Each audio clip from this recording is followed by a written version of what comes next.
Hi everybody, I'm Lisa Walton and welcome to Quilt Stories.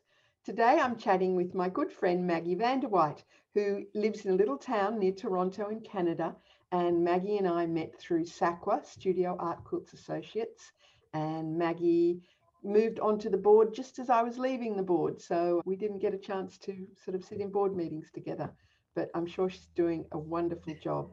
So welcome, Maggie. You passed on your wisdom to me, and I am holding my own as one of the international representatives on the board. So excellent. You taught me well. Great to hear. Maggie is renowned, famous, well known for her chairs. And so we're going to be talking today about icons, and Maggie's icon is the chair.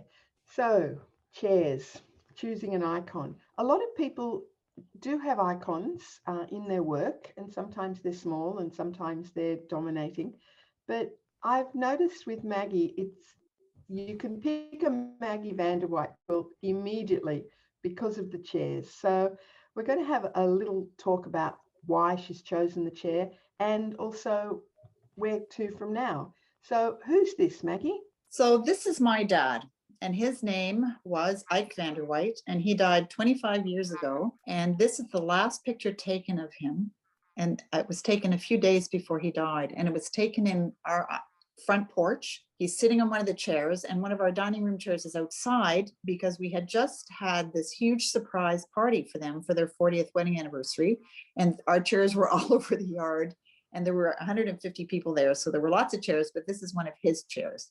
And I miss him. He was a great dad. And I'll tell a little bit more about the chairs. But when I was doing this, I realized that his name was Ike, and he was an icon to me. And this chair became a symbol of him. It's sort of a stand-in for who he was to me and the love that he put into making these chairs for me. So there he is. It looks a bit of a small chair.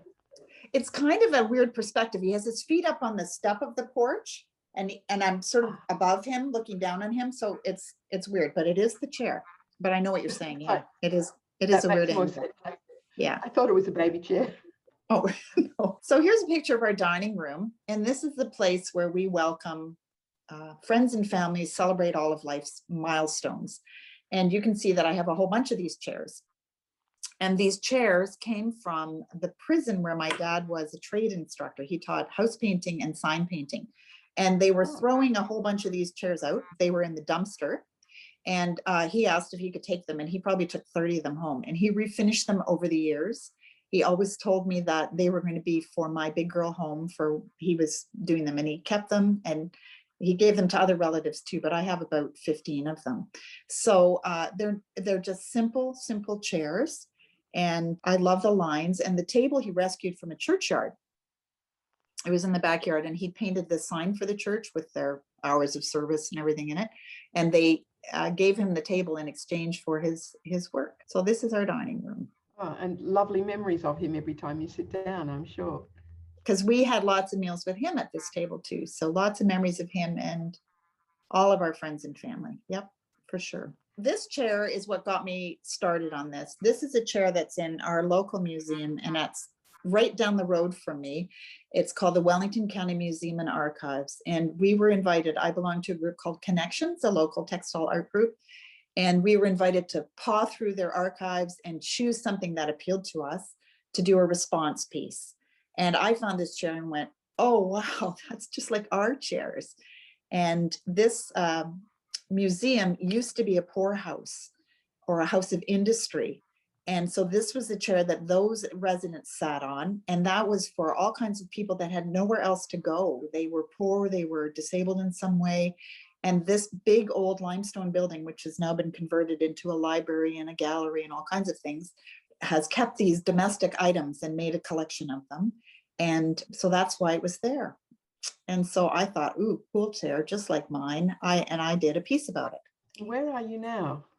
So I'm at a museum in Paris, and this is Van Gogh.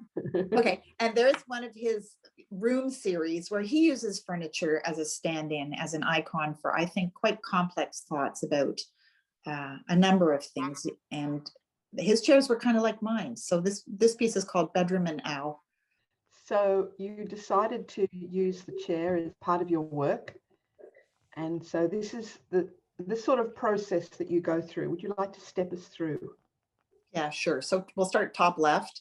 Top left, I take a photograph of an object. This is a chair that my husband and I have been together 16 years, and this is one of his antique chairs. So it's a little different from mine with that curvy edge, but you get the idea. So I take a photograph, I posterize it, make it black and white. There's lots of apps that can help you with that.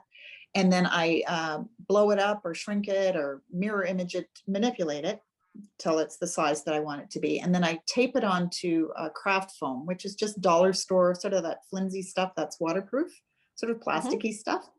And then I cut it out with a very sharp X-Acto knife. Pay attention to your negative spaces, make sure that everything's attached. And then the black and white, I glue it onto craft foam, thicker craft foam or corrugated plastic or something with waterproof glue so that the stamp can be used over and over and over again. These are black because I've used a lot of black ink on them. And you can see that I play with different kinds of chairs. I play with the sizes, manipulate it that way, just to have all kinds of fun, different options when I'm printing. And this is how I do it. I roll it onto a plate of some kind. You can just use a piece of clear plastic, or I use jelly plates. And I use speedball ink, block printing inks of different kinds. You could also use acrylic paints. I have two brayers, one for the paint and one for rolling over the top of the fabric. So then I roll onto my stamp. I hold it, I trim it right down so that I can hold it. And then I roll the paint on, or I press it into the plate and clean it up, because I don't like having smudgy images or little blobby bits of extra paint. So I clean it up with a Q-tip or a paper towel, and then I put it carefully onto my flat fabric, and then I use my clean brayer to roll it in evenly, and then lift it up very carefully. And then that needs to air dry for at least a day. I try not to move it for at least a day. And then I iron it with my Teflon sheet or parchment paper so that my iron doesn't touch the acrylic paint or the block printing ink or whatever. Here are some variations on your stamped work. Right. So you can do it on, you can use your own dyed fabric, commercial fabrics. You can print onto pieced blocks, which gives an interesting effect. You can see in the bottom left that the second print is, of course, a ghost print, but that can be very interesting. And I've used that as a stand-in for people that aren't there anymore, you know, for the people that you miss. And you can do a whole bunch all together, line them up tight, all kinds of different ways. And you'll see a bit more of that in my actual work. Okay, and the writing that you've written there? That is not my writing. That is a commercial piece of fabric, but it's kind of, I don't know if it's really makes sense or not, because my German is a bit rusty. This is the first piece that I made, and I made it to have all kinds of crowds of people, and it's called the House of Refuge. And I got really excited about this piece and decided that I was going to make a series that was called Room at the Table, because that's what this wonderful facility, this poorhouse, was all about, was making room for people that had nowhere else to go. And this is a piece that was in the Sakwa Metamorphosis exhibit and traveled all over. It was in a number of other exhibits as well. This is the Room at the Table piece. And I made this because my parents, for the theme of metamorphosis has obviously changed. My parents both were immigrants from Holland. My dad came by himself. My mom came with her parents and her siblings after World War II from Holland. And of course, there was room at the table in Canada for them. And there was room at the table for many other immigrants. And my grandparents were very generous, lovely people. And once they got established in Canada, they sponsored all kinds of other Dutch families to come in too. So there was room at their table to help more people come. And my grandmother shared her kitchen with, I can't tell you how many other women, and their house was just filled with, they had 6 kids, and then these other families that would come would have 6 or 8 or 4 kids too. So their houses were just chock-a-block full, 2 women sharing a kitchen. My grandparents did this for years, sharing their table with these other people to help them get started in Canada. Your color palette. Yes. Blue? So blue is my favorite color, and I like neutrals with it. I can work, you've seen some of my work, I can work in lots of colors, but blue is my favorite. We're building a new house right now, and This is the palette of our new house. This is almost this exact shade of blue with neutrals, with blacks, whites, a bit of beige, a bit of gray. That's it. That's my palette. And I've had, you know, I've had people that say, aren't you sick of blue and black and white and brown and beige and gray yet? And it's no, No. no, I'm not. No, I still love it. Here's a detail from that quilt. So I use some commercial fabric. I like working with text fabric. I do that quite a bit too. That's all commercial fabric. But I like the way that the chair, I like these imperfect prints quite a bit. And then there's some Marcia Durst fabrics in that quilt as well. That's on the border. And you print, you don't create your own fabrics, like the background fabric, is that your fabric? Yeah, the blue fabric is my painted fabric. Yeah, I do lots of painting. I like painting in grunge. I like using my brayer and have it be sort of a regular. I do lots of surface, lots and lots of surface, lots of eco dyeing, lots of chemical like Procyon dyeing. I do lots and lots of stuff like that. But I put the text fabric in because I figured all these people were coming and speaking this whole Tower of Babel kind of bunch of languages. So, you know, lots of this text fabric either has nonsense languages or specific languages.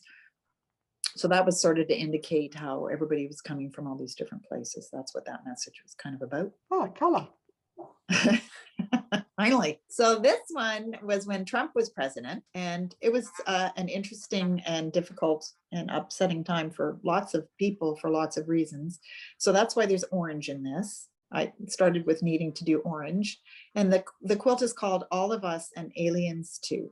So the green was for the aliens, and then the other is for sort of other skin tones. The idea was that even though we feel like people are completely weird or crazy or wrong or different or other, we still need to sit down and talk. And that's the only way that this world is going to get any better, is if we talk to each other and make room at the table for our differences and become more inclusive and accept our diversity and celebrate not just accept, celebrate, welcome, need, crave diversity. And so that's what this was about. This has been in quite a few shows too, and has won some good prizes. And I think the message of the chair is just resonates for people. It's a simple, everyday, very prosaic object that everybody has to sit down. Everybody sits in chairs more and more these days, that's for sure. And so I think that's why it resonates. So this is All of Us and Aliens Too. I like that title. Thanks. So SAQA has an auction every year with 12 by 12 inch quilts.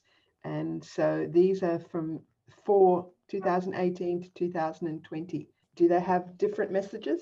Yeah, I wanted to put, SAQA is this gorgeous organization that you and I both love and are quite committed to with our volunteering and connecting. And it's forms a great deal of my art quilt tribe. So these are celebrations of that, especially the one with the 4. It's like there's room for all of us here. And those 2 brown fabrics are my eco dye fabric. The blue on the bottom left is my painted fabric. So the top right hand corner one was a double print, and it was kind of wiggly and wavery, and I decided not to use it, but I still liked that chair. That's another one of Fred's antique chairs that he brought into our relationship, into our blended home. And I made the bottom right quilt for this year, and watching over us, I felt like we all needed guardian angels watching over us. And the wings are photo transfer of a winter ptarmigan that my son Jordan killed. My kids their dad is Cree, my ex-husband is Cree, Wally's from northern Quebec, and my son Jordan has moved up north to live up north with his dad and onto into the community on the res, and he loves hunting. He loves the traditional lifestyle, the bush lifestyle, and these were wings from a bird that he killed. So I took photographs of the wings, and I'm using them. I'm going to use them lots in the next while. This is one of the directions that I'm going in, is using these wings and with chairs and in different ways, because I feel like the world has gone through a rough time, and we need to think about how we're going to watch out over each other and who our guardian angels are and how we pull that energy towards us and surround ourselves with the gentleness of these beautiful wings. If someone just looked at your quilts, they'd go, oh, a chair.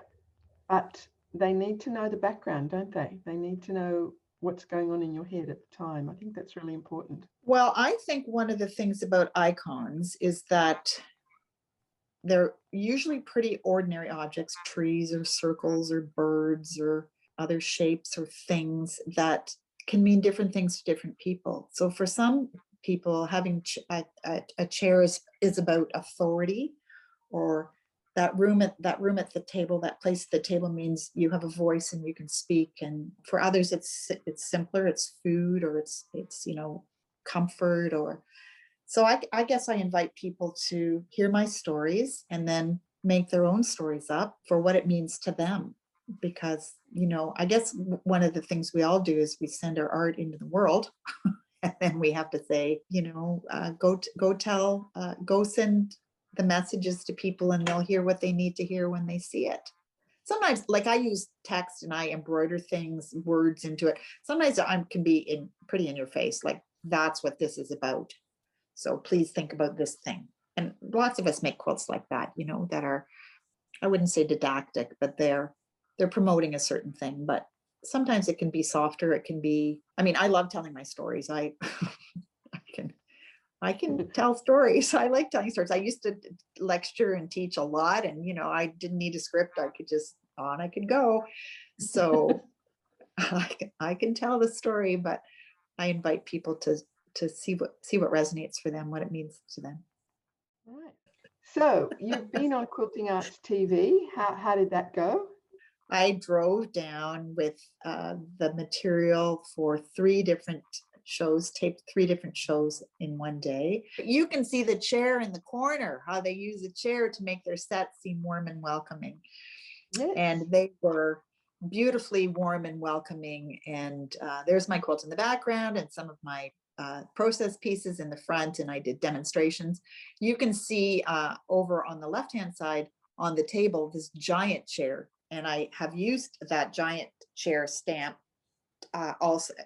also in a quilt recently for Sandra Sider's quarantine quilts. I made a giant chair on a white world that was made of fabric that had a globe on it, like an atlas picture of the world. So the chair, inside of the chair, has got all the world in little bits of the world you can see through the chair. So I've used big chairs too. You mentioned Sandra Sider's book, Quarantine Quilts. Yes. I also have a quilt in the book, and it is coming out very soon.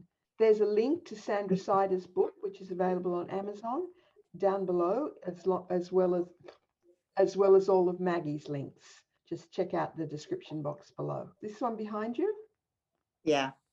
So now you're beginning to feel like you're in a house of mirrors, no doubt.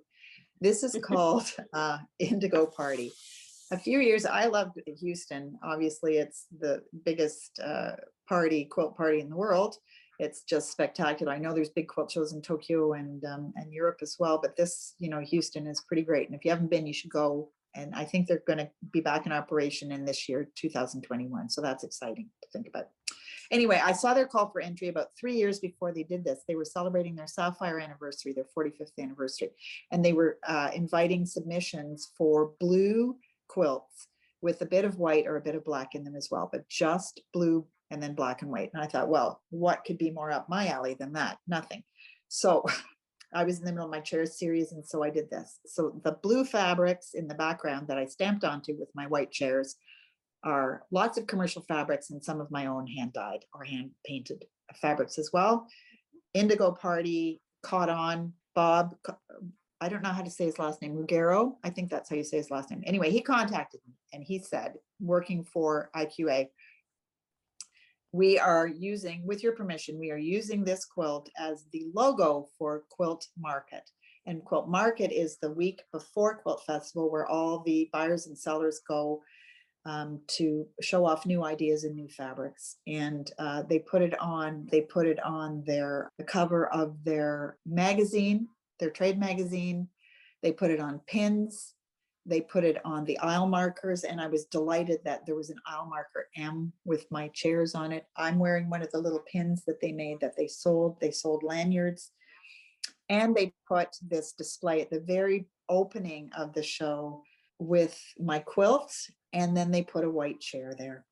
And I thought, I died and gone to heaven. Haha, that's for you. Thank you. What a thrill. What an absolute thrill. And I thought, if I never do anything else, this is the place where my message got across, that we belong, we're connected, there's a place, you're welcome, let's hear your voice. And I sort of lurked around there a bit, I have to confess. That I had a lot of fun watching people sit in the chairs and goof around and take shots of themselves in front of the quilt.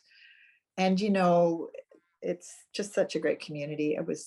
It just felt so lovely, just a thrill. I can imagine. So I have, since 2019, that's when that was, I have been doing lots of digital manipulation with this. I have found apps where I can take photographs, bottom left, take photographs of the chairs. I can duplicate them. I can spin them out. I can make them big and small. I can print fabric. I can take pictures of my quilts and then play with that, with the lines of stitching. I just think there's a lot more possibilities. That's a little aerial shot when we were flying into Toronto of the CN Tower. At the annual SAQA conference, we have a spotlight auction, and we bid on quilts that are in there. And the quilt, I have used also digital manipulation with that, and it's called Resuming. Hope you like zooming too. If you know Bob Marley, I hope you do. Anyway, because here we all are sitting in cyberspace, but somehow connected and talking to each other. So that's what that piece was about. And I loved making that and playing with it. And I'm going to do some more of chairs in space, because here we all are. Even those of you watching this, we're all sitting in our chairs, somehow having a shared moment, which is kind of a very lovely, wonderful idea. You've written an excellent book called Stone Threads, and this is a booth at a show.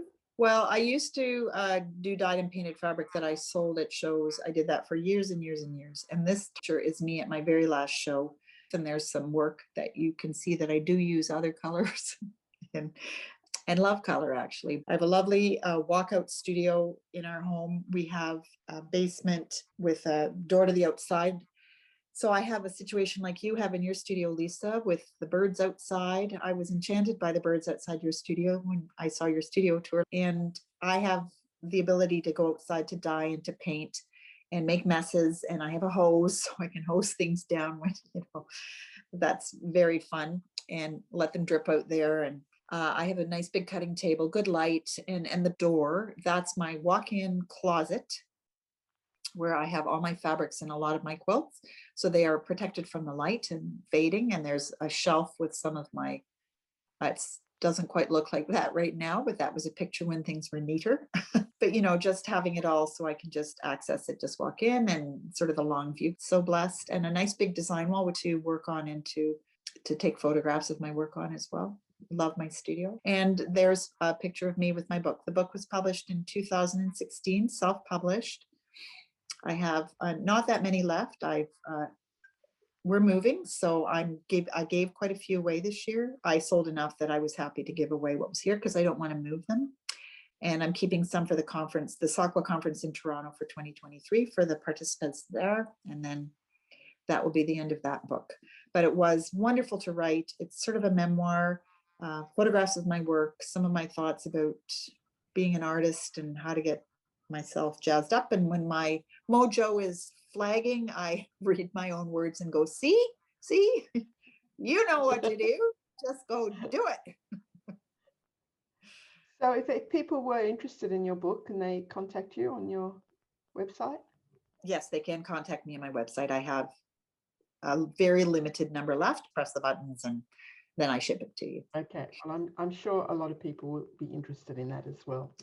I do want to say, I remember I'd met you before at various things, but I remember stepping into an elevator with you, in Lincoln, Nebraska. You remember how that hotel, and this is at one of the SACO conferences a few years ago, and the hotel was this kind of like tube with an inner courtyard. I was about 11 stories high, but every room looked out into this courtyard below.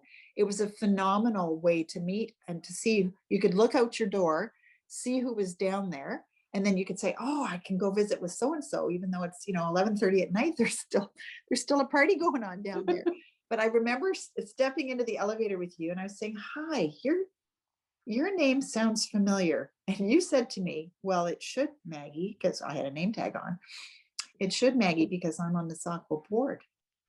And that was a really big wake-up call for me, because I thought, here I am partying and sharing and celebrating art quilts with these wonderful people that I like very much, but I have no idea what else they're doing and how else they're involved. And you gave me I have to thank you.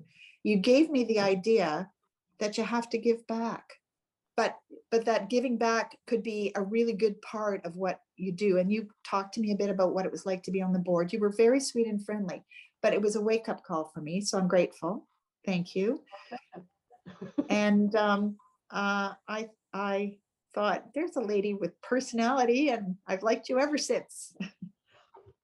Thank you very much. It's amazing. You don't realize how your actions affect other people. And you I think most of us feel like we're just sort of plodding along in life and just doing our own thing. And then, thank you, people say things like that and you think, oh, that's very interesting. So No, you made a big difference. Big. I'm sure you're doing a brilliant job on the board, because it's a very hard-working board. I know it's not easy sometimes, but it has to be done, and it helps to make the organisation such a good organisation. So well done for Thanks. being part of it. Yeah. Well, so I blame it all on you. That's fine. That's fine. I can cope. I want to thank you for inviting me to do this. I feel honored and excited and happy and thrilled and all that stuff.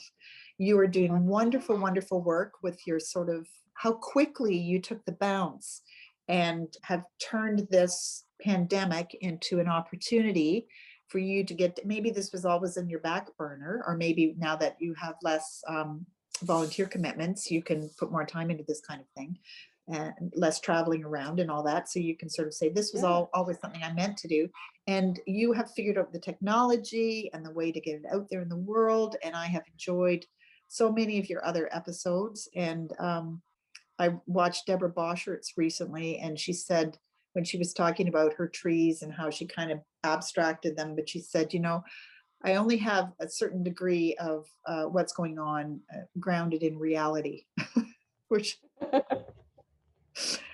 made me laugh and laugh, because she's a very practical, down-to-earth person. But that's the way we have to operate. We have to take our ideas and abstract them and turn them into something that's a bit more universal, that can speak to people. So you're allowing people to say things like that and to share their processes and teach, and it's grand.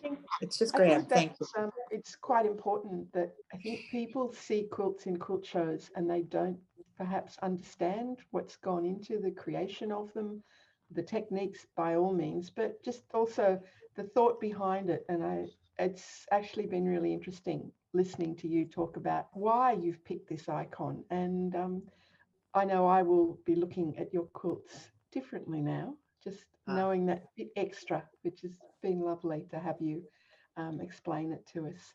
So I'd like to thank you so much for giving up your time today in this busy time. If you're selling your house and moving, that's chaotic time.